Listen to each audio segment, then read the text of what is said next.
முருகப்பெருமானுக்கு பிடித்த கோவிலான வயலூர் முருகனை பத்தி தெரியுமா? முருகப்பெருமானுக்கு பிடித்தமான ஆலயங்கள் 2 அப்படின்னு அருணகிரிநாதர் சொல்லியிருக்காரு. ஒன்னு திருச்செங்கோடு, இன்னொன்னு திருச்சி வயலூர்.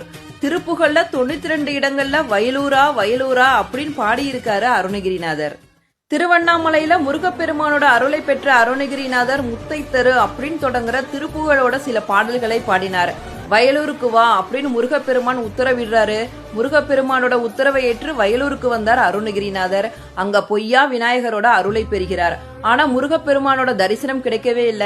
இதனால ஏமாற்றமடைந்த அருணகிரிநாதர் ஒளித்த அசிரிரி பொய்யோ அப்படின்னு சொல்லிட்டு கத்துறாரு.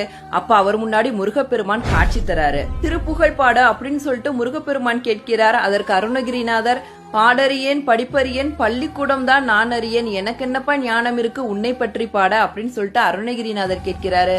உடனே முருகப்பெருமான் தன்னுடைய வேலை எடுத்து அருணகிரிநாதரோட நாக்குல ஓம் அப்படின்னு சொல்லிட்டு எழுதுறாரு. உடனே அருணகிரிநாதருக்கு திருப்புகழ் கரை புரண்டு ஓட ஆரம்பிக்குது. முருகப்பெருமானை போற்றி 18 பாடல்கள்ல இந்த வயலூர் முருகன் திருத்தலத்துல பாடினாரு.